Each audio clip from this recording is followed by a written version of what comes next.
قربانی کے متعلق جیسے کہ لوگوں کے دل و دماغ میں ایک کانسیپٹ اور پھر پھیلایا ہوا ایک کانسیپٹ اور اسلامی کانسیپٹ، تینوں میں کیا چیزوں کا فرق ہے، اسلام کون سی قربانی چاہتا ہے، لوگوں نے کیا پروپیگنڈا پھیلایا ہے اور عوام کے ذہن میں کیا بیٹھا ہوا ہے، تینوں کو ہم تھوڑا سرسری نظر سے دیکھتے ہیں۔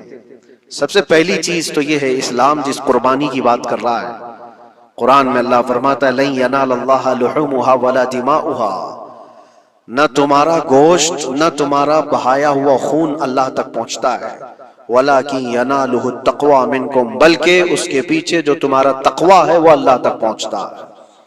تمہاری نیت دیکھی جا رہی ہے، تمہارا اخلاص دیکھا جا رہا ہے، اسی لیے کہا گیا کوئی گوشت کھانے کی نیت سے قربانی کرتا ہے تو اس کی قربانی ہوگی ہی نہیں۔ گوشت کی نیت سے اگر کسی نے قربانی کیا اس کی قربانی ہی نہیں، یا پھر اگر ذبح کرنے کے بعد بیچنے کی نیت کیا گوشت میں سے کچھ حصہ، وہ تجارت کی نیت کیا ہوا ہے تب بھی اس کی قربانی نہیں ہے۔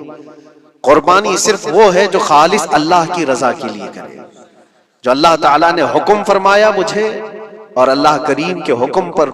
عمل پیرا ہوتے ہوئے میں قربانی کر رہا ہوں، یہ اس نیت کے ساتھ جس نے قربانی کیا اس کی قربانی قبول ہے۔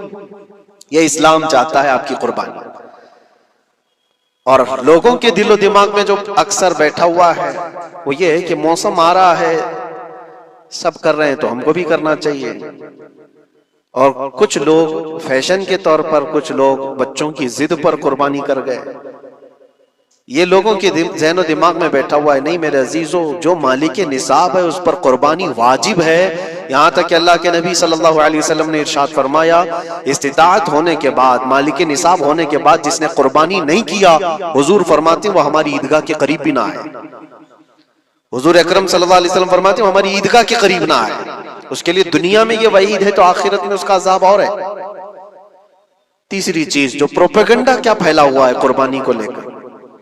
ایک بہت بڑا پروپیگنڈا ہے۔ اسلام کے خلاف کچھ بھی بات پھیلانے کے لیے لوگوں کو صرف ایک چھوٹی سی سوئی چاہیے کہ ان کا ایک پھیلایا ہوا یہ پروپیگنڈا کہ لاکھوں ہزاروں اینیملز اس میں کاٹ دیے جاتے ہیں، ذبح کر دیے جاتے ہیں، خون بہایا جاتا ہے، اس کا حاصل کیا ہوتا ہے؟ جیوت چیزوں کو مار دیا جاتا ہے۔ میرے عزیزو، لوگ یہ باتیں تو صرف اور صرف اسلام کے خلاف کرنے کے لیے پھیلاتے ہیں، جبکہ میں آپ کو بتاؤں دنیا کے تقریباً مذاہب میں قربانی کا کانسیپٹ